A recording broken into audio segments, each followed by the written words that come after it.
Career build करने के बारे में सोचा जा सकता है? ये सवालात रहते हैं।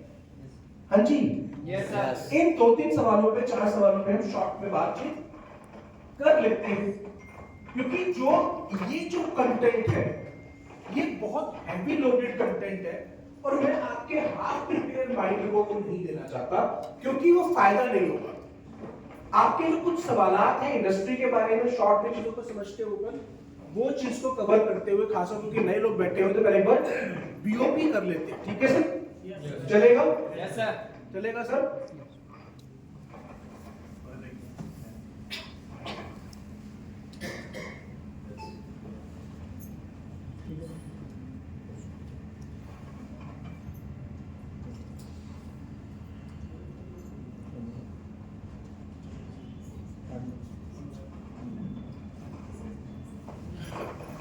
थोड़ा सा मैं आपको अपने बारे में बता देता हूं। जरा तकल्लुफ जो है, हमारी बातचीत की शुरुआत जो थोड़ा अलग बात पे हुई, उसके लिए मैं भी माफी चाहता हूं आपसे। पर मुझे सच में दुख होता है, जब आप अपने प्रति ईमानदार रहते हैं, क्योंकि मुझे कान खुश करवाने की आदत है नहीं। क्या मेरे कान खुश करें कि हाँ सर को अच्छा लगेगा, सीखने के लिए आए, अपने को मेरा अनुराग गेरा है, बाय क्वालिफिकेशन में एमबीए हूँ। पिछले 3.5 सालों से मैं मीथर के साथ कनेक्टेड हूँ एज अ ट्रेडिंग पार्टनर, और उससे पहले मैं ट्रेडिशनल बिजनेस में था, मैन्युफैक्चरिंग ऑफ पीनट बटर मेरा काम था, जो कि कोरोना के टाइम पे बंद हुआ, तो मैं कुछ डिजिटली चीजों को समझ रहा था। और उस समय तक मुझे दिमाग में केवल एक चीज थी कि क्रिप्टो मतलब स्कैम। इसको हटा देती, ज्यादा चूचा, मुझे एक ही चीज लगती थी, क्रिप्टो मतलब स्कैम, क्रिप्टो मतलब स्कैम। और मेरे साथ वाकया ये हुआ कि जुलाई 2020 में, जुलाई 2020 में मेरे एक मित्र मेरे पास घर पे आए और उन्होंने आके बोला कि भाई जी इथेरियम खरीद लो। कोई एमएलएम का प्लान नहीं है, कुछ नहीं है, एक्सचेंज से जाके इथेरियम खरीद लो। मैंने कहा भैया चाय पियो, पकोड़े खाओ, बाकी जाने का रास्ता तो आपको पता ही है, जहां से आयो वही है जाने का। अब उस समय पे इथेरियम का रेट था लगभग 8200 रुपए का, और उन्होंने जिंदगी में पहली बार मुझे बोला कि अगर पैसे नहीं है ना तो पिताजी से उधार ले लो, पर इथेरियम खरीद लो।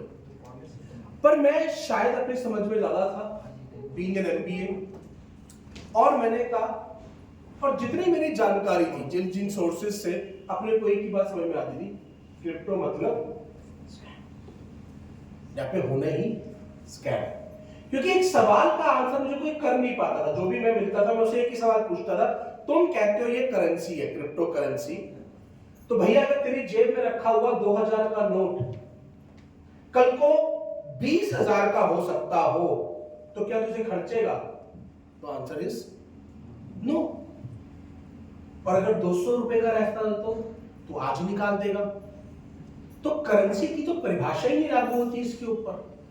करेंसी का काम तो है कि इसकी वैल्यू स्टेबल रहे और इसके साथ चीजों का लेन देन हो सकता हो, ये करेंसी की परिभाषा है। तो ये तो करेंसी की परिभाषा लागू नहीं होती, ये है कैसे, इसे प्रूव कर दे बस। पर मेरे सवाल का कोई आंसर दे नहीं पाता था, तो उन्होंने भी नहीं दे पाया, तो कहने का भैया पकौड़े खाओ जाओ। अब जुलाई 2020 के बाद उनका मुझे अगला फोन आया फरवरी 2021 में, फरवरी 2021 में, कि भैया जरा गूगल पे जाके सर्च करके इथेरियम का रेट चेक करना। अपन गए गूगल पे, चेक किया, इथेरियम 2 लाख रुपए को पार कर चुका था। अब मैं गणित कर रहा हूं कि अगर 1 लाख रुपए लगाए होते तो तेरा 8200 रुपए का इथेरियम था, 13 आए हुए होते, 13। अब 13 इथेरियम 2 लाख के हिसाब से तो 2.25 लाख के हिसाब से तो गई 30 लाख, 13 1 लाख तो बन गया था 30 लाख। अब उस दिन मुझे पहली बार मिर्ची लगी कि भाई साहब ये तो गड़बड़ हो गई यार, ये तो लोचा हो गया। पर कोई बात नहीं, बात आई गई, मैंने कहा तुक्का होगा, बबल होगा, तो बढ़ गया। उसके बाद उन्होंने मुझे इनवाइट किया मीटर का प्लान समझने के लिए। कई बार बुलाया, मैं नहीं गया। तो फाइनली उन्होंने ब्रह्मास्त्र चलाया कि वीरेंद्र साजवन जी आज ऑफिस आ रहे हैं। बिकॉज मैं उनसे बड़ा इंस्पायर हूँ, साजवन सर से काफी समय से जानता भी था कि वो आ रहे हैं ऑफिस, उनसे मिलना तो आ जाओ। अब मुझे ये पता था कि भाई मैं जाऊंगा तो ये प्लान बताएंगे। मैं चल कोई बात नहीं, साजवन सर से मिलने के लिए समझना भी पड़ता है प्लान, तो कोई दिक्कत नहीं, चलो उनके साथ तो मिलकर आएंगे। तो आए, उन्होंने समझाया और मैं $120 का प्रोडक्ट उस समय पे सिर्फ इसलिए बाय कर लिया क्योंकि मैंने कहा देख अगर नहीं करेगा तो ये रोज फोन करेंगे, खून पिएंगे। इनको खून पिलवाने से अच्छा है दे दे। और मैंने बोला जी क्रेडिट कार्ड है, पैसा तो है नहीं, क्रेडिट कार्ड चलेगा? मुझे पता क्रेडिट कार्ड नहीं चलता। कहते एक काम कर, तू मेरा कोई बिल पे कर दे, मैं तेरे पैसे डाल देता। तो ऐसे करके मेरी आईडी क्रेडिट कार्ड से यूज हुई। ठीक है जी, बात आई गई होगी। ये बात थी 17 फरवरी 2021। अगला कॉल आया इनका मुझे अप्रैल में, मार्च एंड या अप्रैल रहा होगा, अप्रैल मार्च एंड में शायद।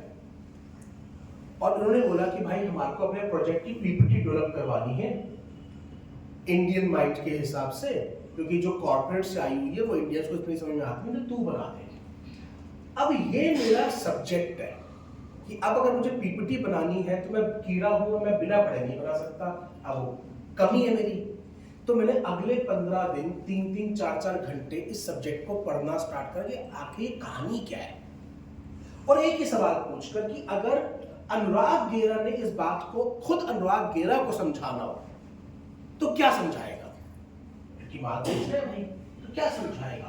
तो मैंने उससे रिलेटेड गवर्नमेंट की क्या गाइडलाइंस हैं, गवर्नमेंट क्या कह रही है, इंडस्ट्री क्या है, बड़े बड़े बिजनेसमैन इस बारे में क्या कह रहे हैं, भविष्य में क्या होगा, कहां यूज होगी ये इंडस्ट्री, और इसमें क्रिप्टो करेंसी का क्या रोल है, ये क्या कहानी है। मेरा सवाल था क्रिप्टो करेंसी में ये करेंसी कैसे है, तो पहले सवाल का आंसर मुझे तो मिलना चाहिए, तो कोई और नहीं दे पाया तो खुद ढूंढो। मैंने उसके लिए लगभग 20 दिन 4-4, 5-5 घंटे रोज रिसर्च करी और उसके बाद मैंने पीपीटी बनाकर उनको ऑफर दी और उन्होंने कहा कि भैया एक काम करो, इसको ले भी आप प्रेजेंट आप कर दो। वो पहला टाइम था जब मैंने मीटर में प्रेजेंटर के तौर पे उस पीपीटी को दिया और वो था लगभग अप्रैल 2021 की शुरुआत। पर तब तक मुझे इंडस्ट्री समझ में आनी शुरू हो गई थी कि ये इंडस्ट्री में कुछ बड़ा है, क्योंकि अभी तक तो अपन ने ना समझो की तरह समझी हुई थी। पर जब खुद रिसर्च करी तो मुझे इंडस्ट्री समझ में आ गया, इंडस्ट्री बड़ी है, इसके अंदर कुछ बड़ा होगा। उसके बाद मैंने मीथर को एज अ प्रोजेक्ट समझना स्टार्ट करा। और इसीलिए मैं हमेशा कहता हूं जब भी किसी व्यक्ति को प्रोजेक्ट समझाने जाओ उससे पहले इंडस्ट्री जरूर समझाओ कि इंडस्ट्री क्या है। जब तक आपको इंडस्ट्री समझ में नहीं आएगी तब तक आप प्रोजेक्ट कभी समझ ही नहीं पाएंगे। इस इंडस्ट्री में क्या पॉसिबिलिटी है। भाई आप जूते की दुकान खोलना चाहते हो जूते बेचने के लिए, पर जूते की कितनी मार्केट है, आपके यहां पे जूता बिकेगा या नहीं बिकेगा, जूते का क्या भविष्य है ये तो पता होना चाहिए। आप इस समय पे टाइपराइटर की दुकान तो नहीं खोलोगे ना, क्योंकि आपको पता है टाइपराइटर में कोई भविष्य नहीं है।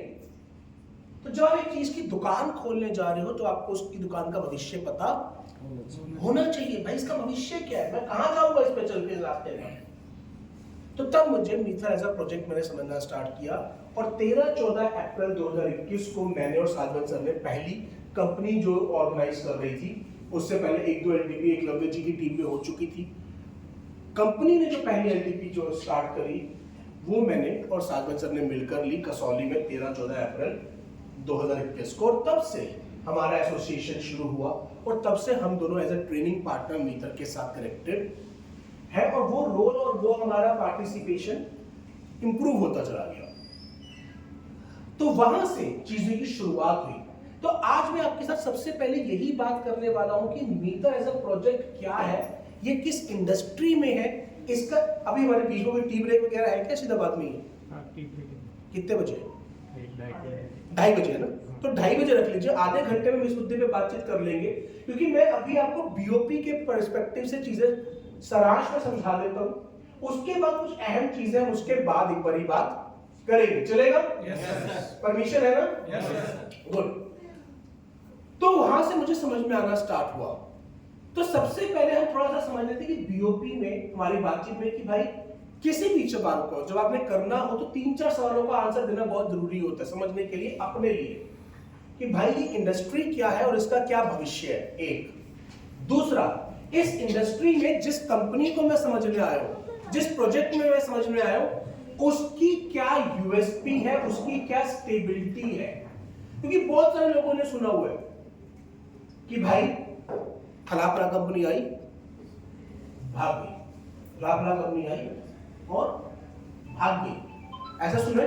Yes sir. सुने सर? Yes sir. इससे सर डरते नहीं है? Yes sir. बट अगर मैं आपसे सवाल पूछूं कि वो फलाफला कंपनी जो आई वो भागी क्यों, तो यहां बैठे लगभग 80-90 लोगों में से शायद ही कोई व्यक्ति आंसर कर पाए कि वो एग्जैक्टली भागी क्यों। बट बहुत सारी कंपनी चल भी तो रही है। तो जब हम किसी प्रोजेक्ट को स्टडी करते हैं और हम उसकी स्टेबिलिटी को जानना चाहते हैं, मैं उसका काम करूं या नहीं करूं, उस बात को समझना चाहते हैं, तो हमें ये समझना बहुत जरूरी है कि बेसिकली काम हो क्या रहा है। ठीक है सर? Yes. और तीसरा, इस काम को क्या मैं कर पाऊंगा? क्या पता मैं ही गलत काम में आ जाऊं। फॉर एग्जाम्पल, मैं भी आता हूं, इब्रार साहब से बात कर रहा था कि भाई मुझे पता है मीटर में नेटवर्क मार्केटिंग में ज्यादा पैसा है एज अ टीम बिल्ड करने में, बट अब मेरा वो आदत नहीं बची कि यार मैं एक एक व्यक्ति को जाके प्लान दिखाऊं। अब मुझसे उतनी मेहनत नहीं होगी भाई, या मैं उस माइंडसेट से बाहर आ चुका, मेरे से वो काम नहीं होगा, भले ही उसमें पैसा ज्यादा है। तो मैं एज अ नेटवर्कर भले ही कामयाब हूं या ना हूं, मैं एज अ ट्रेनर कामयाब हो सकता हूं, क्योंकि मुझे इस चीज में पैशन है, तो मैं इस पर कामयाब होऊंगा। मुझे अपना रोल पता है, आपका अपना रोल है। भाई रमाकांत अचरेकर के बारे में भी जानते हैं? कौन से रमाकांत अचरेकर? सचिन जी के गुरु। ठीक है जी, पता है? यस। उनके इंटरनेशनल क्रिकेट में कितने रन है टोटल?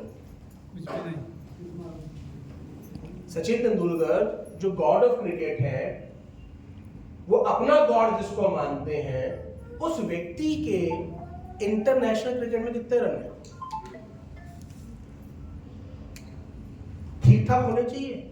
सचिन तेंदुलकर को बनाया उन्होंने, उनके कुल मिला के 1100 रन भी नहीं है टोटल इंटरनेशनल क्रिकेट में। उन्होंने 10 या 11 मैच भी नहीं खेल रखे, but he made Sachin Tendulkar, he made. और सचिन तेंदुलकर के साथ में एक और व्यक्ति थे, विनोद कांबली। क्या आपको पता है काबिलियत के मामले में विनोद कांबली सचिन तेंदुलकर से बहुत ऊपर थे, पर डिसिप्लिन में नहीं थे। आज तक का रिकॉर्ड है कि जो फास्टेस्ट टेस्ट 1000 रन बने हैं वो विनोद कांबली के हैं। अब अगर टूट गया रिसेंट में तो पता नहीं, बट लास्ट ईयर तक ये रिकॉर्ड था कि विनोद कांबली के सबसे फास्टेस्ट 1000 रन है टेस्ट क्रिकेट के। सचिन तेंदुलकर से बहुत तेजी से 1000 रन बनाए थे, बट उसके बाद वो उतने डिसिप्लिन नहीं रह पाए, वो पार्टियों की तरफ चले गए। और सचिन तेंदुलकर ने अपनी जिंदगी में कोई पार्टी अटेंड नहीं करी।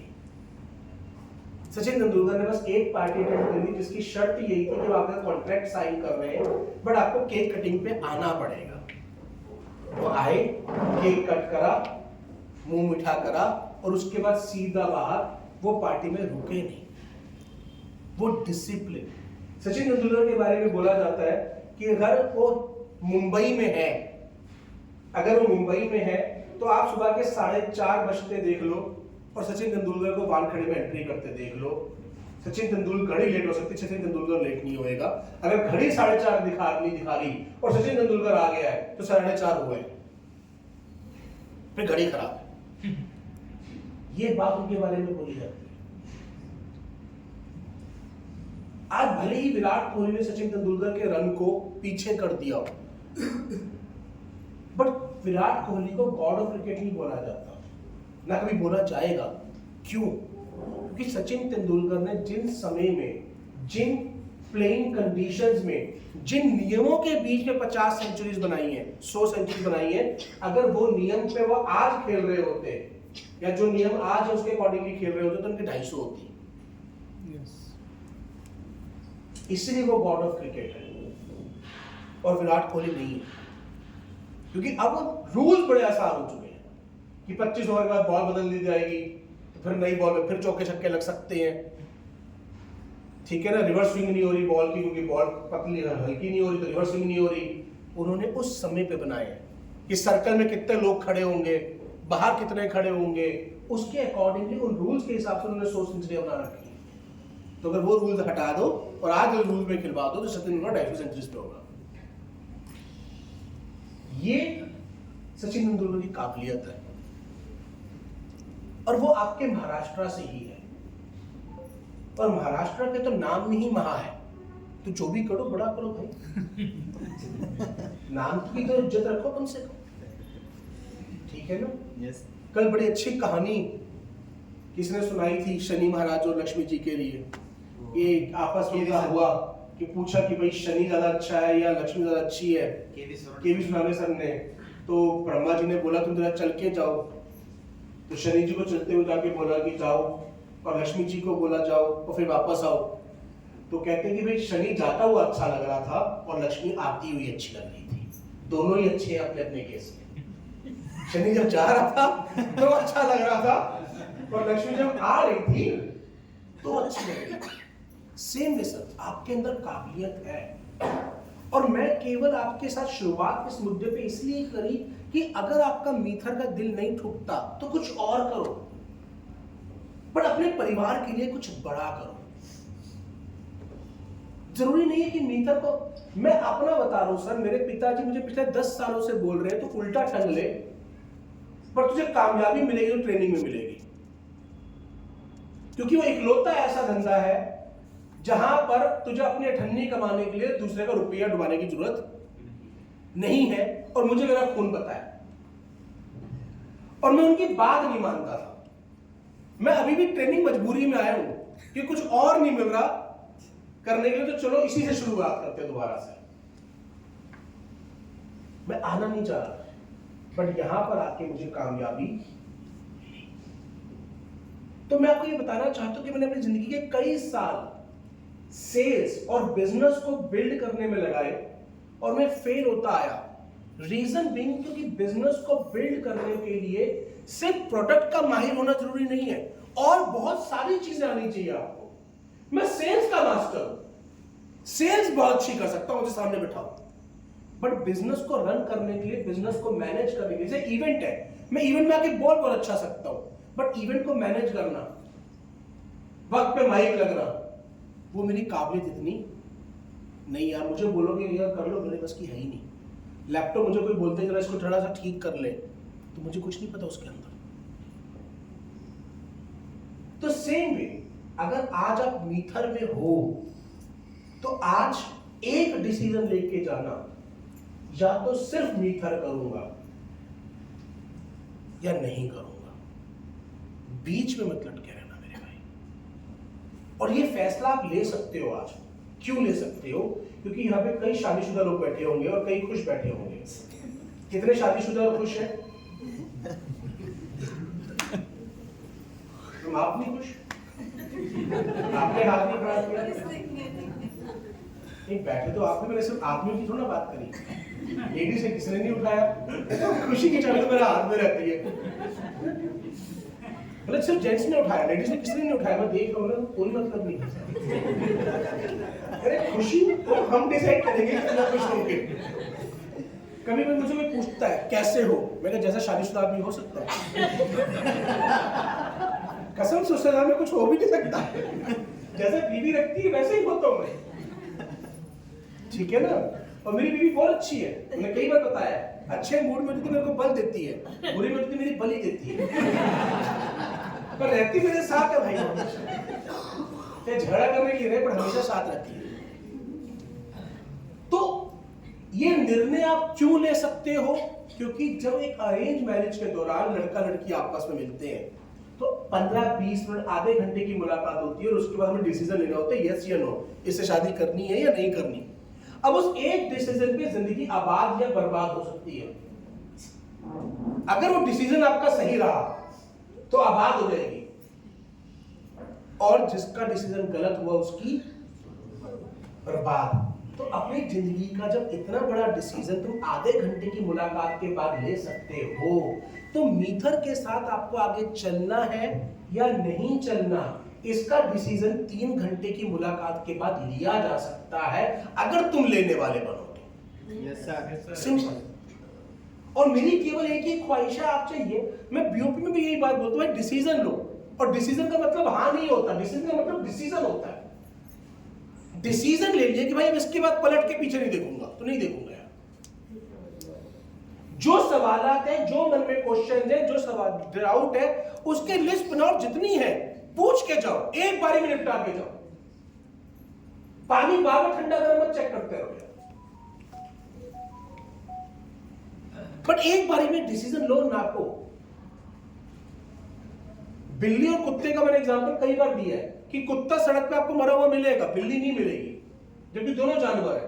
क्योंकि बिल्ली एक बार डिसीजन लेती है सड़क पार करने और कर जाती है, बीच में रुकती नहीं है। कुत्ता मुड़ मुड़ के देखता रहता है, जाऊं नहीं जाऊं, जाऊं नहीं जाऊं, और इतने में कोई आके निपटा जाता है उसे। ठीक है ना? Yes sir. इसीलिए लेडी एक बार में डिसीजन लेती है तो करती है, और शायद आदमी को इसीलिए बोला जाता है मैं ना, क्योंकि हम नाचते रहते, करे न करे, करने करे जूझते रहते हैं। हाँ, ये बात सच्ची है। आपको पता है कि डायरेक्ट सेलिंग के अंदर अगर एक आदमी कामयाब है तो उसके मुकाबले में 4 लेडीज कामयाब है। अगर 100 लोग जाते हैं टॉप अर्नर्स में, तो उसमें से 80% वुमेन है डायरेक्ट सेलिंग में। 80%। क्योंकि आदमी का दिमाग स्थिर नहीं रहता, वुमन इमोशनल है। ये बिजनेस इमोशंस का है। ज्यादा कामयाब होती है लेडीज इस बिजनेस के अंदर, क्योंकि इसमें ना खुराफात दिमाग नहीं चाहिए। बाकी जगह में खुराफाते चाहिए, किधर से प्रोडक्ट लाऊं, क्या करूं, फलाना करूं, ढिमकाना करूं, किसको चिपकाऊं। यहाँ पे कोई चिपकाने वाला गेम ही नहीं है। यहाँ पे सिर्फ समझाना है और केयर करनी है, अपने लोगों की, टीम की केयर करनी है, और उसमें वुमेन का हाथ कोई नहीं पकड़ सकता भाई। इसीलिए डायरेक्ट सेलिंग के अंदर हर एक आदमी के मुकाबले 4 लेडीज कामयाब होती हैं। ये फैक्ट है, ये डेटा है, आंकड़े हैं। बिकॉज वुमेन ज्यादा केयर कोई नहीं कर सकता। अब इस बात की एग्जांपल समझ लो ना यार, बच्चे को ज्यादा कौन पीटती है, माँ या बाप? माँ। घर किसकी पिटाई पे छोड़ के जाता है? जब गुस्से में आके घर छोड़ते तो किसकी पिटाई पे छोड़ता है? बाप की। माँ की पिटाई पे बच्चे ने कभी घर नहीं छोड़ा, बहुत रेयर होगा। जबकि पीटती कूटती ज्यादा माँ है। क्यों? क्योंकि उस बच्चे को भी पता है मुझे कूट रही है तो मेरे भले के लिए कूट रही है, बट बाप के साथ ईगो लड़ जाती है। अच्छा तूने मारा मुझे, अपने आप को बाप समझ रहा है। चल, आप कभी भी देख लो, आपको बोलूंगा ना अपनी आई से जाके गले मिल लो, बड़े कंफर्टेबली आप मिल लोगे। मैं बोले जाके बापू से मिलना गले, इनसे भी मिलना पड़ेगा, अब इनसे भी गले मिलना पड़ेगा। लिटरली मैंने एक बार अपना गोल बनाया था कि मुझे अपने बापू को गले लगाना है, और मैं रोज सोच के जाता था आज लगाऊंगा, कैसा कल से उसके बाद 1 हफ्ता लगा था ये बात पूरी करने के लिए कि बापू को गले लगाना है। और वो भी लगाने के बाद अच्छा ठीक है, मतलब वो भी अपने पूरा अकड़ में, वैसे बड़ा प्यार करेंगे बट गले करके मजा ठीक है हो गया। क्यों? क्योंकि हम इमोशनल है, दिखाते नहीं है, बट वुमेन इमोशनल है और दिखाती है। और ये बिजनेस इमोशंस का बिजनेस है, ये बिजनेस कनेक्टिविटी का बिजनेस है। मुझे मेरे एक मेंटोर ने सिखाया था, जिस दिन तू अपनी टीम से उतना प्यार करना चालू कर देगा जितना तेरा अपने बच्चे से करता है, उस दिन तुझे इस बिजनेस में कोई हरा नहीं सकता। और एक लाइन है जो मैं अपनी बेटी को हमेशा बोलता हूं, और कभी मैं हुआ तो उस पर वीडियो बना के भी डालूंगा। मैंने अपनी बेटी को बोल रखा है कि बेटा तू अपनी जिंदगी में ना कभी कोई ऐसी गलती कर नहीं सकती जिसकी तरह बाप तुझे माफ नहीं कर सकता, तो कभी कर देना तो आके बता दियो। ये बात मैंने मेरी बेटी को बोला हुआ है, और आज से नहीं 3 सालों से बोल रहा हूं कि तू जिंदगी में कभी कोई इतनी बड़ी गलती नहीं कर पाएगी जिसकी तरह बाप को माफ कर सकता। पूछता हो, तो कभी किसी दुविधा में फंस जाए, कोई तुझे तंग कर रहा हो, कुछ भी तरह से हो जाए, तो आके बता दियो, तेरा बाप बैठा है पीछे। और ये बात सच जाके ना अपने परिवार को, अपनी टीम को बोलो, बेटा तो जिंदगी में कभी कोई ऐसी गलती कर नहीं सकता कि जिसके लिए ना तेरी अपलाइन तेरा साथ छोड़ दे। कभी हो जाए ना, फंस जाए, तो आके बता दियो, बैठा हूं मैं। आप ये लाइन बोल दो सर। मैंने मूवीज बहुत देखी है, देखता हूँ, बहुत सीखता हूँ, तो मैं हूं ना मूवी से बस एक ही डायलॉग सीखा था कि वो टंगा हुआ है, सलमान खान शाहरुख खान नीचे खड़ा है, वो कह रहा हाथ छोड़, वो कह रहा गिर जाऊंगा, कह रहा चिंता मत कर, मैं हूं ना, और वो हाथ छोड़ के आ जाता है। ये दिलासा काफी होता है सर एक आदमी को खुदवाने के लिए। और ये दिलासा एक दिन मुझे भी मेरी अपलाइन ने दिया था। मैं एक नेटवर्क मार्केटिंग कंपनी में था और उसमें टाइम बेस्ड रिवॉर्ड्स हुआ करते थे, और मैं नागपुर में बैठा हुआ था होटल राहुल डीलक्स के अंदर नागपुर में, और मुझे लग रहा था यार मेरा वो रिवॉर्ड स्कॉडा कार का रिवॉर्ड था, तो मिस हो जाएगा, थोड़ा सा टाइम बचा हुआ है। और मैंने अपनी अपलाइन को बोला कि सर चिंता हो रही है, ये अवार्ड मिस तो नहीं हो जाएगा, तो चिंता मत कर, मैं खाता हूं पीछे। उसके बाद उनसे सपोर्ट की जरूरत नहीं पड़ी मुझे, वो उतनी सपोर्ट काफी थी। उसके बाद मैं कहा हाँ पीछे बैठे है ना, कहते कुछ कम रह जाएगा, तो चिंता मत कर, मैं बैठा हूं पीछे, तो अपनी जान लगा। उससे पहले वो अवार्ड पूरा हो गया, उस टाइमलाइन से पहले, बट उस दिलासे ने मुझे वो बात किया कि ये कर, तो अपनी जान लगा, तो कुछ चूक भी गया तो बैठा है पीछे। सर ये बात आपकी टीम को पता होनी चाहिए।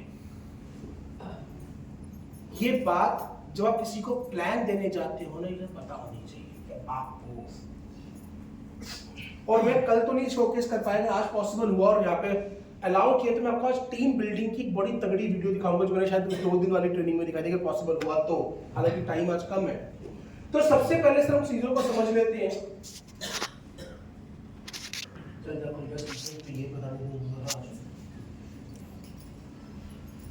मीथर ITES, जिसके बारे में बातचीत करने के लिए मिले, मीथर इंफॉर्मेशन टेक्नोलॉजी एनेबल सर्विसेज। सबसे पहले इस बात को समझ लीजिए भाई, ये कोई रातों रात अमीर होने की स्कीम नहीं है, ये कोई नॉर्मल ऑर्गेनाइजेशन नहीं है कि तुम इतना पैसा ले आओ, इतना पैसा लगा दो, ऐसा हो जाएगा, वैसा हो जाएगा, जाने कैसा हो जाएगा। ऐसा कोई वायदा मीथर नहीं करती।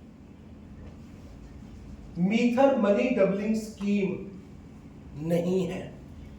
मीथर एक बिजनेस प्रोजेक्ट है जो कि एक आने वाली इंडस्ट्री का पार्ट है, जिसका नाम है Web3, इंटरनेट की तीसरी दुनिया। और मीथर की शुरुआत हुई नवंबर 2020 में।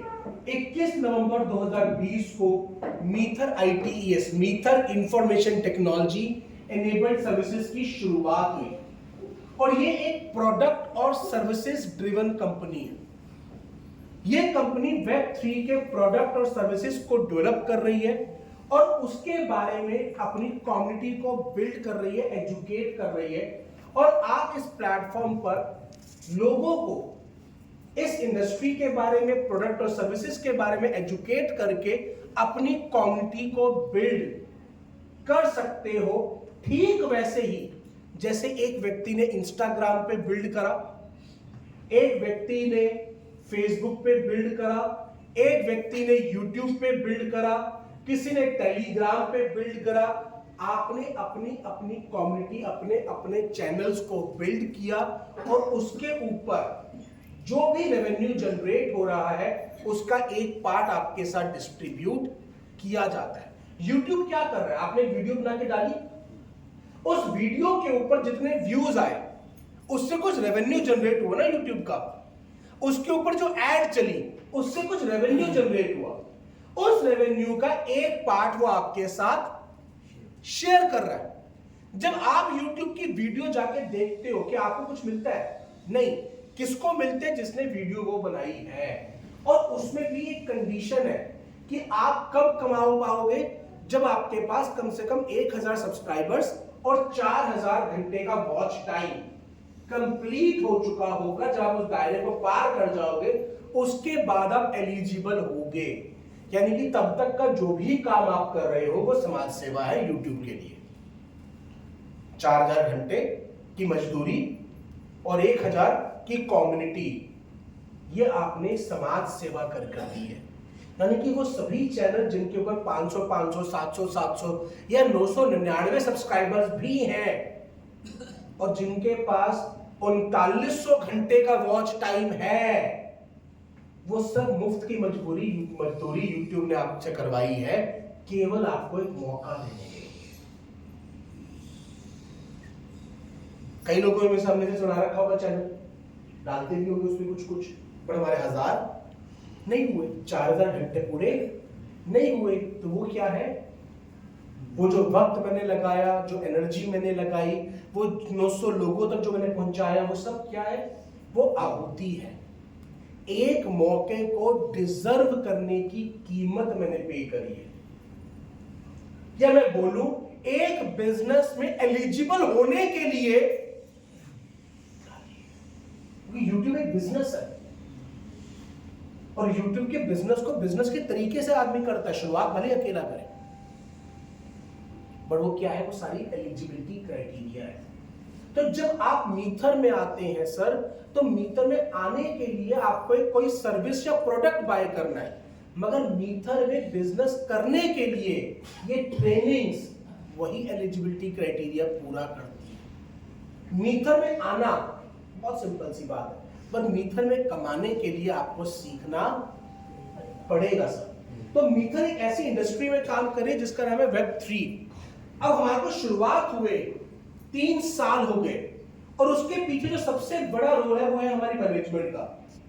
एक बात को समझिए, जब भी आप किसी कंपनी के प्रोफाइल को समझते हैं, किसी कंपनी की स्टेबिलिटी को समझते हैं, तो आपको यह समझना जरूरी है कि उसकी मैनेजमेंट क्या है, क्योंकि अल्टीमेटली उस कंपनी को मैनेज तो वही लोग कर रहे हैं। धीरू भाई अंबानी के 2 पुत्र, मुकेश अंबानी, अनिल अंबानी, दोनों एक ही पिता की संतान है, एक ही जैसी परवरिश मिली, पर बंटवारे के बाद एक व्यक्ति अपनी कंपनी को कई गुना बढ़ा के लेके, जबकि दूसरा व्यक्ति बैंकरप्ट हो गया।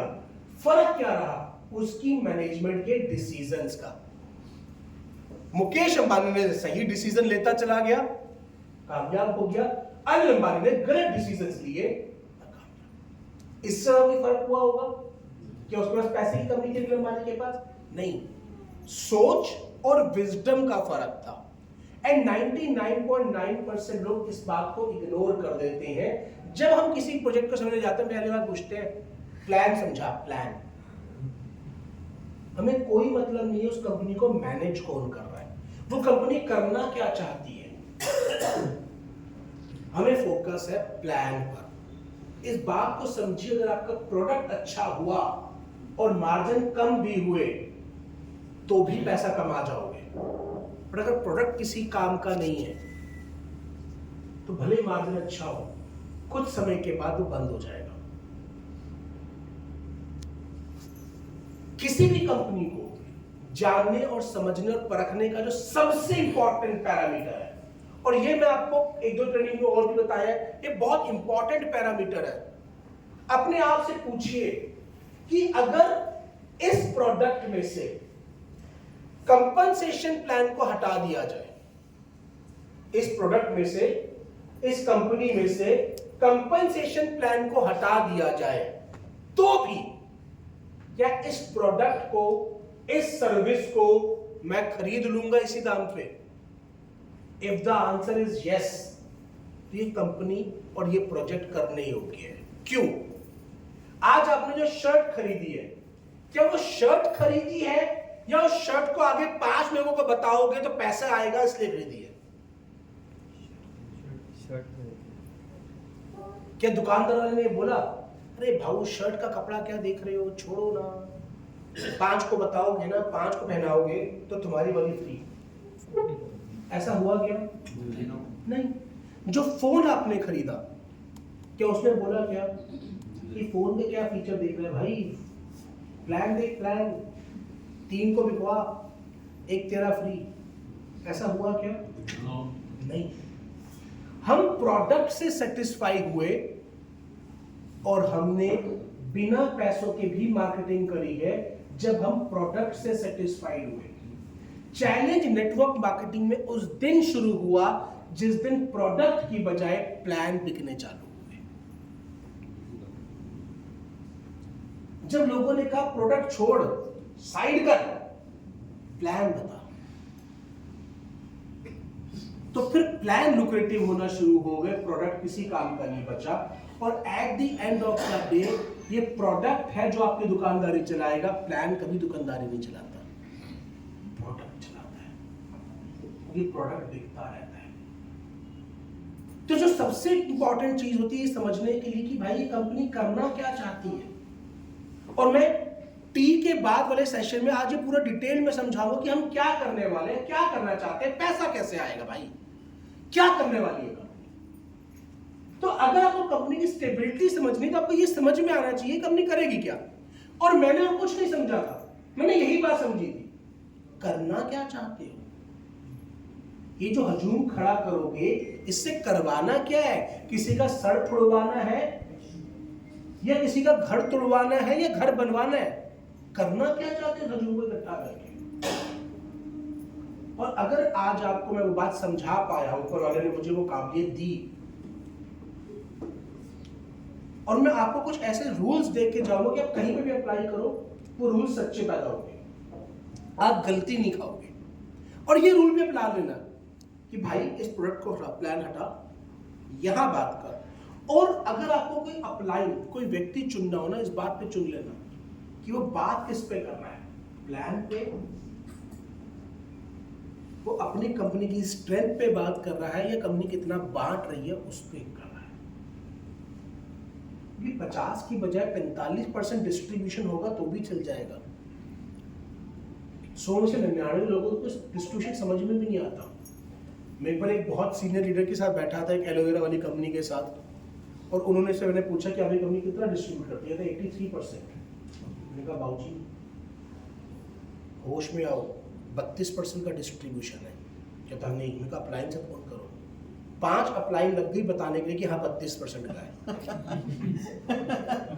क्योंकि उनको रटवाया गया 83%, तो बिजनेस वॉल्यूम का 83% था, ना कि उसका।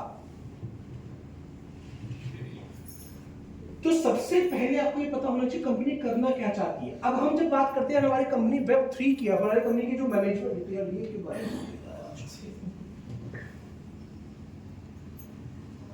तो आज जो कंपनी केवल एक कमरे से स्टार्ट हुई थी वो एक ग्लोबल प्रोजेक्ट पर है।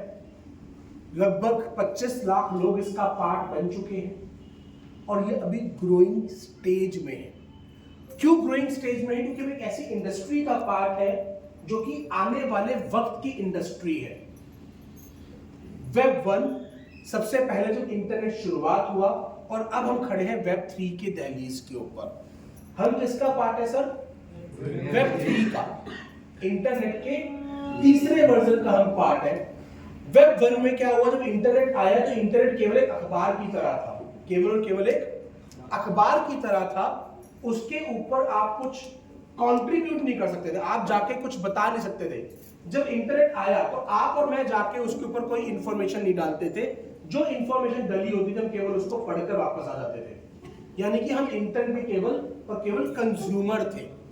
फिर शिफ्ट हुआ वेब 2, फेसबुक आया, फेसबुक से पहले ऑर्कुट आया था, किसी को अगर याद हो तो ऑर्कुट, क्योंकि मैंने अपनी पूरी टीम ऑर्कुट से खड़ी करी थी। ऑर्कुट पे मैसेज भेजकर भैया एक बिजनेस अपॉर्चुनिटी है, लेट्स मीट। और उस समय पे क्या होता था, मैं तब भी टेक्नोलॉजी यूज करता था। बंदे को पीपीटी भेजता था, उसे बोलता था जब तू साइबर कैफे जाएगा तो मुझे फोन करियो। अब वो अपने लैपटॉप पे साइबर कैफे में पीपीटी खोल के बैठा है, मैं इधर खोल के बैठा हूँ और मैं उसे बता रहा हूँ स्लाइड नंबर 1 ये, स्लाइड नंबर 2 ये, स्लाइड नंबर 3 ये। ऐसे प्लान देकर मैंने महाराष्ट्र में टीम बिल्ड करी थी। उसके बाद में महाराष्ट्र आया। ठीक है ना। उस बंदे को एक बार बोला था, तू पेमेंट डाल, तेरी पेमेंट रिसीव होने के 24 घंटे के अंदर अंदर मैं महाराष्ट्र की ट्रेन पकड़ चुका होगा। ये बात है, चाहे साला बिना रिजर्वेशन के आता अपन आएंगे। और यही हुआ था। रोहन कोहाले जी ने मुझे नागपुर से ज्वाइन किया था, स्टूडेंट थे वो, और अपन 24 घंटे के बाद ट्रेन में बैठ चुके थे नागपुर आने के लिए। और उससे अगले 9 महीने तक जब तक वो प्रोजेक्ट रहा, मैं 10 दिन नागपुर होता था, 10 दिन पुणे होता था, 10 दिन दिल्ली होता था, क्योंकि नागपुर और पुणे में 2 मेन लेग्स थी। तो 10 दिन नागपुर, 10 दिन पुणे, 10 दिन दिल्ली, इस तरीके से मेरा सर्कल घूमता रहता था। उसके बीच में मैं चंद्रपुर सब कुछ जगह पे घूमा अलग जगह पे। तो जब आप एक बिजनेस को समझते हैं तो आपको उसकी गहराई क्लियर होती है। जब इंटरनेट का दूसरा वर्जन आया, वेब 2 आया, तो क्या हुआ? वेब 2 के ऊपर जब फेसबुक आया, ऑर्कुट आया, तो हमारे को एक मौका मिल गया कि अब आप भी कंटेंट क्रिएट कर सकते हो और उस कंटेंट को क्रिएट करके आप अपनी कम्युनिटी बिल्ड कर सकते हो। अब प्लेटफॉर्म किसी और का हो गया और कंटेंट किसी और का हो गया।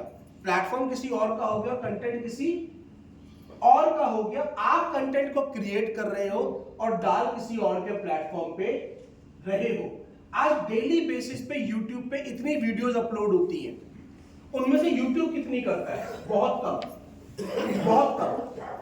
मगर YouTube ने हमारे को एक मौका दिया कि भाई जो भी चीज तुझे पसंद है उससे रिलेटेड वीडियो बना, मेरे प्लेटफॉर्म पे अपलोड कर, लोगों से शेयर कर और अपनी एक कम्युनिटी बना। आप तेरा खुद का चैनल है, टीवी चैनल। अब इस चैनल पे जितने लोग आएंगे, देखेंगे, जितने व्यूज आएंगे, जितनी ऐड चलेगी, उसके अकॉर्डिंगली मैं तुझे पेमेंट दूंगा। तो YouTube ने मुझे क्या दिया? एक मौका, अपनी एक्सपर्टीज बेच के एक कम्युनिटी को बिल्ड करने का। इंस्टाग्राम ने क्या कहा? तू फोटो अपलोड कर, तुझे मॉडलिंग पसंद है तो मॉडलिंग की फोटो डाल, तुझे किसी और चीज की फोटो है वो बोला, कम्युनिटी बिल्ड कर और उस कम्युनिटी को हमारा प्रोडक्ट रिकमेंड कर। और उस प्रोडक्ट को रिकमेंड करने के लिए कंपनी से उसको पैसा देना स्टार्ट किया। उसी को इन्फ्लुएंसर बोलते हैं। अब आप में से कितने व्यक्ति ऐसे हैं जो YouTube यूज करते हैं? वो हाथ खड़ा करेंगे? कर लो अपनी हाथ से, कोई मना नहीं करेगा। तो करते वो हाथ खड़ा रखे जो YouTube से कमा भी रहे हैं। नहीं, सबने हाथ खड़ा किया कि YouTube यूज कर रहे हैं। ठीक है जी, YouTube से कमा क्यों नहीं रहे? अच्छा, किस किस को पता है YouTube से कमाई आती है? तो कमा क्यों नहीं रहे? कैसे आती है वो नहीं पता। कैसे आती है वो नहीं पता। एक, हम में से कई लोगों ने चैनल बनाया भी होगा, बट हम उतने कंसिस्टेंट नहीं रह पाए। कुछ टाइम व्यूज नहीं आए तो हमने छोड़ दिया। मैंने पहली वीडियो डाली थी 2014 में YouTube पर और मेरे अप्लाई में बोला था तू ये काम करेगा। मैंने कहा बात तो ठीक है, छोड़ो। ठीक है, क्यों? क्योंकि मैं उस दिन YouTube की अपॉर्चुनिटी को पढ़ नहीं पाया। अगर 2014 की वो पहली वीडियो आखिरी वीडियो ना रही होती और मैं हर वीक एक वीडियो डालता होता तो पॉसिबल है कि 2-4 लाख 5 लाख व्यूअर्स अपने भी सब्सक्राइबर्स होते और मैं वहीं पे खड़े होकर वहीं पे बातचीत करके वहां से कमा रहा होता। बट दो बातें थी। पहला, मुझे समझ नहीं थी यूट्यूब है ही क्या काम। दूसरा, समझ आई तो परख नहीं पाया और जब परख गए अब सिखाने वाला कोई नहीं है। पता नहीं ये आएगा कैसे, होगा कैसे ये काम। यही बात है सर। बट अगर मैं आज आपको मौका दूं वापस 2014 में जाने का और 2014 में बैठ के मैं आपको 2024 दिखा पाऊं कि देख ये YouTube है, लोग इतना इतना पैसा जनरेट करेंगे YouTube पे ये काम करके। ठीक है जी, और अगर तू मेरा बताया हुआ काम करता है और ये 50,000 रुपए की फीस पे करता है तो मैं तुझे YouTube में एक्सपर्ट बनाता हूं, तो कितने लोग तैयार हो जाएंगे? होंगे नहीं होंगे? यस लोग तो बता दो भाई। Yes sir. होंगे? अब भाई देखो, मैं एक कमी है मेरी, मैं 2014 में आपको नहीं लेके जा सकता पर मैं आपको यहां बैठ के 2030 जरूर बता सकता हूं। Yes sir. कि अगर आज आप वेब 3 को समझते हो, मैं क्यों बोल रहा हूं वेब 3 को, मैं कभी नहीं बोलूंगा आपको मीटर समझो क्योंकि वो स्वार्थी हो जाता है, क्योंकि मीटर मुझे पैसा दे रहा है। वेब 3 समझो, तो पहले वेब 3 समझो और उस वेब 3 को समझने के बाद मीटर को इवैल्यूएट करो कि क्या ये कहीं स्टैंड करता है और आपका दिल से आंसर है हाँ यार करता है, तो फिर इसे सीखो ढंग से। और ये ट्रेनिंग उसी को सिखाने के लिए, यहाँ पे एक्शन प्लान दिया जाएगा, फिर जाके वो एक्शन प्लान करो। तो मैं आपसे वायदा करता हूँ कि 3 सालों में आपकी लाइफ ट्रांसफॉर्म हो चुकी होगी। 3 साल तो मैंने बहुत लंबा पीरियड बता दिया, 1 साल में भी लाइफ ट्रांसफॉर्म हो सकती है। अबरार साहब की हुई है। तो आज जिस स्टेज पर 2014 में YouTube खड़ा था, आज उस स्टेज पर Web3 खड़ा है। Web3 खड़ा है उस स्टेज पर। आज हम Web3 से शिफ्ट होकर, हम Web2 से शिफ्ट होकर Web3 पे जा रहे हैं। इसका छोटे छोटे उदाहरण पकड़ते हैं। फेसबुक ने अपने नाम बदल के मेटा किया। जो नए व्यक्ति आए उनको भी पता होगा किया। सर क्यों करा? फेसबुक इतनी काबिल कंपनी, अरबों रुपयों की कंपनी को अपना नाम बदलने की जरूरत क्यों पड़ी? क्योंकि उसको मेटा में यानी कि Web3 में मौका दिख रहा है। तो अगर फेसबुक के लिए मौका है, तो अगर वो अरबों रुपयों की है, तो खरबों का मौका होना चाहिए। क्योंकि उससे नीचे का होगा तो क्या कहेंगे, छोड़ना भाई। आज आप लेट्स से एक नौकरी से 1 लाख रुपए कमा रहे हो और आपको कोई दूसरा दे 50,000, तो क्या बोलोगे? ओहो दे दो, मैं भी छोड़ के आता हूं। नहीं, आप उस मौके को छोड़ दोगे। आप किस पे जाओगे? 1 से यहाँ पे 2 मिल रहा। तो अगर अरबों रुपयों की कंपनी को मौका दिख रहा है तो खरबों का दिख रहा होगा। तो अगर फेसबुक को दिख सकता है तो क्या आपको दिखना चाहिए? Yes sir. यस। मीटर के साथ दिखता नहीं दिखता वो आप देखो, पर क्या इस इंडस्ट्री को समझना चाहिए? अब दूसरी वाली सिचुएशन आती है। पहले तो ये समझो, अब दूसरा सवाल है समझाएगा कौन? तो दूसरा सबसे पहले ये देखो कि भाई कौन सी कंपनी आपको समझाने के लिए तैयार है। और उस बात पे मैं आपसे वायदा कर सकता हूँ कि आप 50 कंपनियां घूम कर आ जाओ, जितना तो हमने बीओपी में समझा देते उतना तो लोगों के एलडीपी में नहीं समझाया जाता। मीथर का एजुकेशन सिस्टम इस समय पर, ये मैं दावे ठोके कह रहा हूं कि जो मैं मीथर सिखाना चाह रही है वो इस समय पे सबसे बेस्ट है। हम पहली कंपनी जो कहते थे रातों रात मीटर स्कीम नहीं भाई, तो इस चक्कर में आएगा भैया कि काम करना पड़ेगा तुझे, रातों रात बैठ के पैसा नहीं आएगा। अब Web3 के अंदर होगा क्या? Web3 के अंदर भी अलग अलग प्रोडक्ट्स और सर्विसेज हैं। अब तीसरी चीज आती है कि चलो ठीक है, इंडस्ट्री समझ में आ गई, सीखने को भी तैयार हो गया, कंपनी चलेगी कौन सी या कंपनी में किसमें जाना चाहिए वो कैसे डिसाइड होगा? उसका एक वजह होनी चाहिए ना। Yes sir. तो वो आती है सर यूजेबिलिटी। अब मैं आपको वो एक चीज बताना चाहता हूं जो कि बीओपी का पार्ट नहीं है, ट्रेनिंग का पार्ट है, बट क्योंकि हम ट्रेनिंग बीओपी के साथ साथ कर रहे हैं तो अपन उस चीज को लेके चल रहे हैं। ठीक है सर?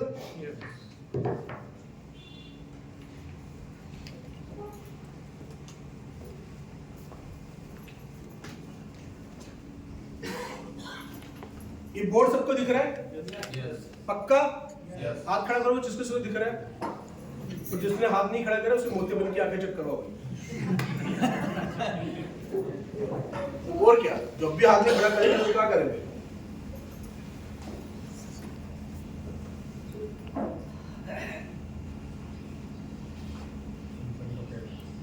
मान लो एक पेड़ है, लग भी रहा है पेड़ जैसा, ठीक है जी। इसी कमर पतली इसलिए ये डाइटिंग पे है,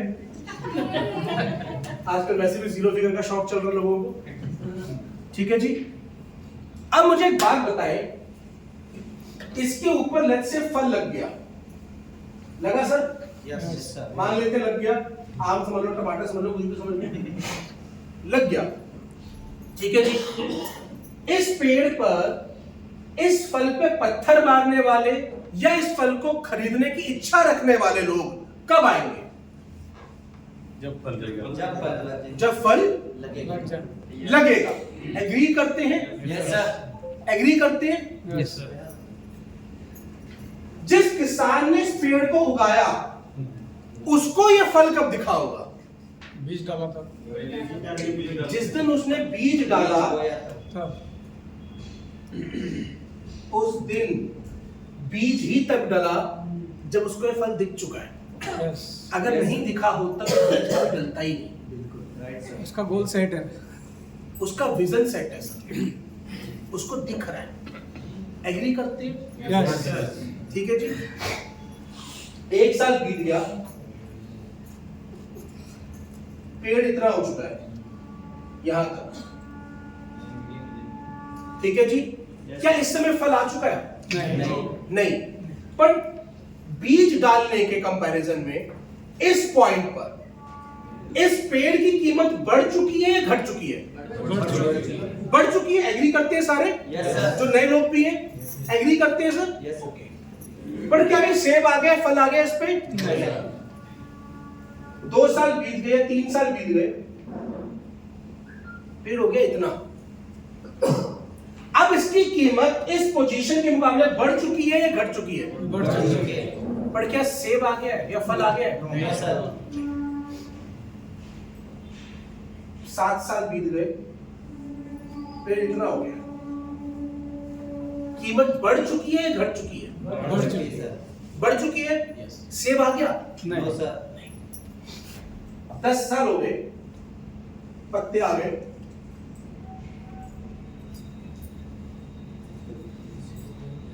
सेब आ चुका है अभी? पेड़ की कीमत बढ़ चुकी है या घट चुकी है? बढ़ चुकी है। बढ़ चुकी है। एग्री? Yes yes sir. अब सेब आ गया, अब इसकी यूजेबिलिटी आई है। सेब तो अब लगा है, इस पूरे पेड़ की यूज केस क्या है? फल फल। फल फल। इतने टाइम तक क्या कोई यूज केस था? No sir. अब सेब आया है, ठीक है सर। यस पर क्या अब ये किसान बेचेगा इस पेड़ को? No no sir. फल बेचेगा। अब फल बेचेगा। ये है जिंदगी में पैसा कमाने का नियम। आप में से कितने लोग ऐसे हैं जिन्होंने कभी मेहनत की सब्जी खाई है या सफलता की सब्जी खाई है? मेहनत की सब्जी, परिश्रम की सब्जी खाई हो? परिश्रम की सब्जी सर, खेतीबाड़ी करके जो करते हैं वो सब। नहीं वो वाली नहीं। कहावत होती है ना, परिश्रम की सब्जी हमेशा मीठी होती है। क्या होती है कहावत? मेहनत का फल मीठा होता है। मेहनत का फल मीठा होता है। फल मीठा होता है। मुझे बस इतनी बात समझाओ कि कभी ये क्यों नहीं बोला कि मेहनत की सब्जी मीठी होती है? जी सर। वो मतलब जैसा फल आने को देर लगती है तो वैसे सब्जी आने को देर नहीं लगती है, वो चंद महीनों में उग जाती है। एग्जैक्टली। और सब्जी कभी आपकी मेहनत का फल देती नहीं सर, क्योंकि सब्जी कमाने लगाने के लिए आपकी 7 पुश्तों के बाद भी सब्जी लगाने के लिए उतना ही वक्त लगता रहेगा। अगर आज आप मूली उगा रहे हो, आपकी 7 पीढ़ियां बीत जाए, तब भी अगली बार मूली लगाने के लिए उतना ही वक्त देना है। बट फल लगने में 10 साल लगते हैं, पर लगने के बाद फिर सारी जिंदगी के लिए रिजल्ट देता रहता है। Yes sir. इसीलिए इसको मेहनत का फल बोला गया है, कभी मेहनत की सब्जी नहीं बोली गई, ना कभी बोली जाएगी। क्योंकि सब्जी आपको कभी जिंदगी में फ्रीडम नहीं दे सकती, फल देता है। बगान जिस दिन आपने लगा दिया, अब आपको सिर्फ हल्की सी मेहनत करनी है। ये हर साल उगेगा, हर साल लगेगा, और ये आपकी ताउम्र, आपकी 7 पुश्तों को फल देता है। मगर ये फल लगने के बीच में एक प्रोसेस बीती है। वो प्रोसेस क्या है? सबसे पहले आया किसान, जिसको अपनी भाषा में बोलेंगे डी, डेवलपर।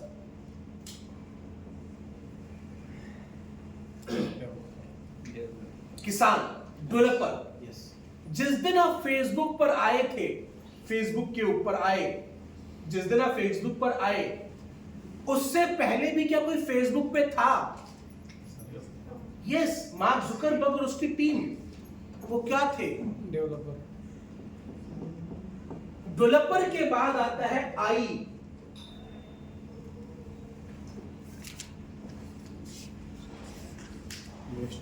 इन्वेस्टर। जो उस टेक्नोलॉजी में इन्वेस्ट करता है। ताकि वो टेक्नोलॉजी बड़ी हो। फिर आता है पी, प्रमोटर, और मैं इसको पैसा कमाने का नियम बोलता हूं, डिप, डुबकी लगाना, डिप, डेवलपर, इन्वेस्टर, प्रमोटर। जिंदगी में केवल यही 3 कैटेगरी के लोग पैसा कमाएंगे।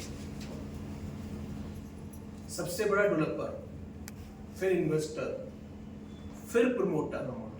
आप YouTube के प्रमोटर बने, कम्युनिटी बिल्ड करी, कमाया। कम्युनिटी बिल्ड करें, YouTube के बारे में तो बताया ना कि आओ भैया वीडियो देखो, तो प्रमोट किया ना आपने YouTube को। Yes sir. फेसबुक पे आपने प्रमोशन करी ना। इन 2 हिस्सों में तो आप फेसबुक में नहीं थे। नहीं। आप कब आए? प्रमोट। प्रमोशन में। आप कब आए? प्रमोशन में। और आखिरी होता है कस्टमर। इसकी जिंदगी में ही कष्ट से शुरू है। ये कष्ट से ही मरने के लिए आ रहा होता है बेचारा, क्योंकि ये बस आम खाएगा, उससे कभी कमाएगा नहीं। वो आप और मैं है YouTube के केस में, हम सिर्फ देख रहे हैं YouTube को, उससे कमा कुछ नहीं रहे। हम कस्टमर हैं, पर ये कस्टमर भी कब आएगा? जब ये फल मीठा होगा, यानी कि ये फल यूजफुल होगा। If this product is not useful, तो कस्टमर आएगा ही नहीं। और किसी भी प्रोजेक्ट को समझने की जो सबसे बड़ी चीज होती है, क्या उसके पास वो प्रोडक्ट और सर्विसेज है जो लोगों की जरूरत की है। क्योंकि अगर यूजफुल प्रोडक्ट और सर्विसेज है ही नहीं, तो कस्टमर कभी आएगा ही नहीं। कस्टमर आएगा नहीं तो पैसा देके किसको जाएगा? क्योंकि इन्होंने तो लगाया है, they have invested। एक इन्वेस्टर ने लगाया है, डेवलपर ने मेहनत लगाई है, पैसा देना तो कस्टमर ने। और जब कस्टमर आएगा नहीं तो पैसा देके जाएगा कौन? ये मेरा सैमसंग का फोन है, सैमसंग का मैं कस्टमर हूं, मैंने पैसा दिया है। एप्पल का फोन है, मैं कस्टमर हूं, मैंने पैसा दिया है। ये पानी की बोतल है, मैं कस्टमर हूं, मैंने पैसा दिया है। I am user. Most important होता है कि क्या उस कंपनी के पास ऐसी प्रोडक्ट और सर्विसेज है जो यूजफुल है। द आंसर इज यस, तो चलेगी। और फिर दूसरा सवाल पैदा होता है कि है कमाएगी कैसे, इसको लोगों तक पहुंचा के रेवेन्यू कमाएगी कैसे, जनरेट कैसे करेगी। क्योंकि जब हम कंपनी की स्टेबिलिटी की बात करते हैं तो उसके ऊपर सबसे बड़ा सवाल ये निशान आता है कि भैया अगर ये कंपनी प्रॉफिटेबल नहीं रही तो बंद हो जाएगी। कंपनी बंद होने का केवल एक ही वजह है, कंपनी प्रॉफिटेबल ना रहे या कुछ ऐसा काम कर रही जो इलीगल हो। सिंपल। तो अगर भाई कंपनी के पास प्रोडक्ट और सर्विसेज है और वो यूजफुल है और उसके पास एक रेवेन्यू मॉडल है, तो वो कंपनी चलने वाली है, अदरवाइज नहीं। ये असूल आप दुनिया के किसी धंधे में लगा, सिर्फ इधर नहीं, किसी भी धंधे में। अगर क्या भैया तुम्हारे पास ऐसा प्रोडक्ट है जो लोगों की जरूरत का है, the answer is yes, the answer is no. तो आज मीथर के पास एक बंच ऑफ प्रोडक्ट और सर्विसेज है जो लोगों की जरूरत का है, जिसके डिटेल में हम टी कब से कितने बजे सर?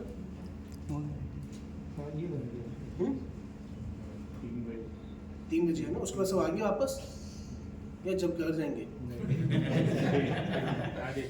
आओगे ना? Yes sir. आओगे ना? पक्का है ना? पक्का सर। कन्फर्म है? आई शपथ? यस। क्योंकि देखो आई, जी आई और ए आई, जिनको समझ में आ गई उनकी जिंदगी सफल जाती है। आई मतलब माँ, जी आई मतलब बीवी, जी आई ठीक है ना? हाँ जी आई, तो आई, हाँ जी आई और ए आई, ये 3 जिसके समझ में आ गए उसकी लाइफ सेट। तो वो हम इसके बाद बात करेंगे, बट मीथर के पास वो पूरी प्रोडक्ट और सर्विसेज का बंच है जो वेब 3 में लगने वाला है। तो हम बात करेंगे भाई प्रोडक्ट और सर्विसेज क्या है और मोस्ट इंपॉर्टेंटली कंपनी उससे कैसे रेवेन्यू जनरेट करे, बिकॉज रेवेन्यू जनरेट होना जरूरी है ना, पैसा आना जरूरी है। उसका कस्टमर कौन होगा, किसको जाएगा? आप और मैं मीथर के कस्टमर्स नहीं है सर, भूल जाओ उस बात को। आप और मैं मीथर के पार्टनर्स हैं, शेयर होल्डर्स हैं। आप ये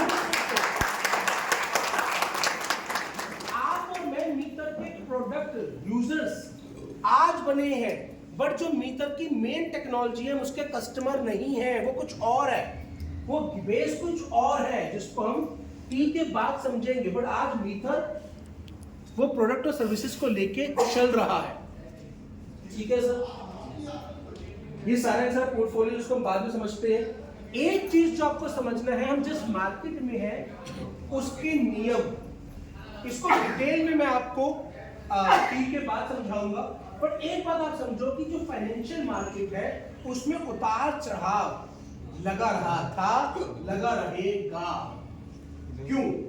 आप म्यूचुअल फंड भी खरीदते तो उसमें आता है mutual fund investment is subject to market risk. Please read offer document carefully before investing.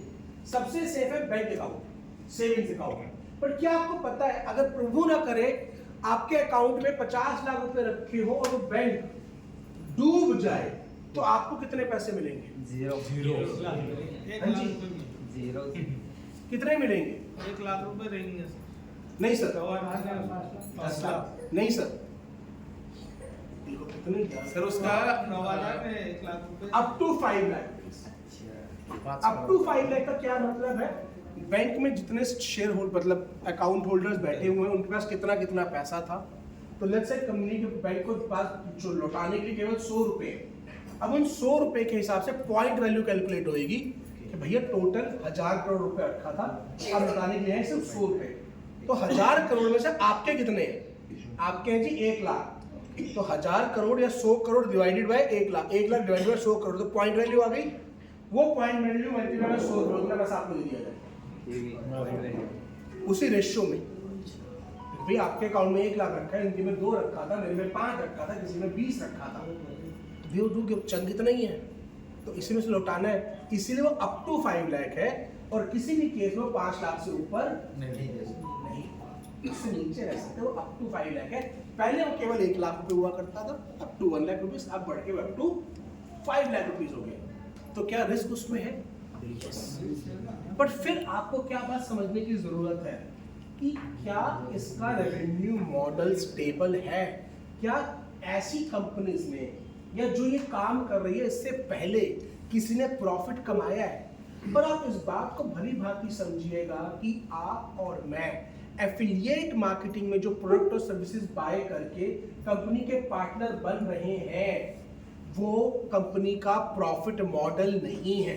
Profit model कुछ और है जिसको आज हम टी ब्रेक के बाद समझेंगे और हो सकता है मैं आपको क्लियर कर पाने में सक्षम हूं अगर ऊपर वाला मेरे पे आज अपनी इनायत बरसे तो शायद मैं आपको समझा पाऊं। तो वो चीज को हम उसके बाद समझेंगे। कुछ और टेक्निकल चीजों के बारे में हम जान लीजिए, सारी टेक्निकल डिटेल्स हैं कि क्या हमारे कॉइन का नाम है, क्या हमारा ईवीएम नेटवर्क क्या है, वो सारी चीजें टेक्निकल चीजें हैं जो कंपनी के एंड पे डेवलपर देख रहा है। ठीक है, तो ये किसको समझ में आती है? मुझे भी ज्यादा समझ में नहीं आती, मुझे भी थोड़ी समझ में आती है इनकी, पर ज्यादा किसको समझ में आती है? जो डेवलपर है। क्योंकि मैं डेवलपर नहीं हूं, मैंने पीछे ब्लॉकचेन का एक कोर्स करा, आखिरी में आकर उन्होंने कहा सॉलिडिटी के ऊपर एक कोडिंग करके बताओ। मैं ये पहले बताते मैं ज्वाइन ही ना करता भाई क्योंकि मुझे जिंदगी में कभी नहीं समझ में आई कोडिंग में, यहाँ पे आ गया कहाँ से सॉलिडिटी सीख लूँ भाई। तो अपन ने छोड़ दिया, मैं कहा भाई थ्योरी बता दे, सॉलिडिटी तो होती है। क्योंकि सॉलिडिटी एक इकलौती ऐसी लैंग्वेज है जिसको इथेरियम ने डेवलप किया है, जिस पे ब्लॉकचेन डेवलप होती है। तो अगर आज आप बाइनेंस की ब्लॉकचेन पे भी जाओगे तो उसमें लिखा रहता है प्रोडक्ट ऑफ इथेरियम, क्योंकि वो लैंग्वेज ही केवल इथेरियम के पास है। इसीलिए अगर आप हमारा भी देखेंगे तो ईवीएम इक्विवेलेंट नेटवर्क है, मतलब ईवीएम क्या है उसमें? इथेरियम वर्चुअल मशीन, क्योंकि वो है ही टेक्नोलॉजी से इथेरियम के पास। तो किसी को भी सोर्स करनी है इथेरियम से ही सोर्स करनी पड़ेगी, दूसरी भी किसी के पास नहीं। तो हम भी उन्हीं से सोर्स कर रहे हैं, बाइनेंस भी उसी से सोर्स कर रहा है, स्लोना भी उसी से सोर्स कर रहा है, मैटिक भी उसी से सोर्स कर रहा है, सारे उसी से सोर्स कर रहे हैं। ठीक है जी। Yes sir. उसके अलावा मल्टीपल एक्सचेंज पे लिस्ट होने का क्या मतलब है कि आज अगर आप चाहो तो भैया अपने क्वाइन को सेल आउट करके अपने अकाउंट में पैसा दे सकते हो, पर उसमें जो भी आपकी इनकम हुई है उसके अकॉर्डिंगली टैक्स देने की जिम्मेदारी आपकी रहेगी। तो आपको अपने ITR में शोकेस करके भरना है, और भरो तो अच्छी बात है, भरना चाहिए, ठीक है ना, क्योंकि 30% ही टैक्स है। वैसे भी 10 लाख रुपए सालाना से ऊपर जाओगे 30% टैक्स देना पड़ता है, तो दो और निपटाओ। और अगर अभी 30% देने में दुख होता है तो आराम से बैठो, जब बहुत बड़ा अमाउंट हो जाएगा उसमें से 30% दे के बाकी रख के मौज काटना उसके ऊपर, परेशान मत हो, ठीक है भाई। कंपनसेशन प्लान की बात करें तो 6 प्रकार की इनकम है, इसको बाद में हम कवर कर लेंगे। अभी 3 बज गए सर, आधे घंटे में टी ब्रेक हो जाएगा अपना, पक्का? सोच लो, जिम्मेदारी किसकी? वापस आने की जिम्मेदारी कौन ले रहा है? सबके अपने अपने सबकी अपनी अपनी जिम्मेदारी ले लो।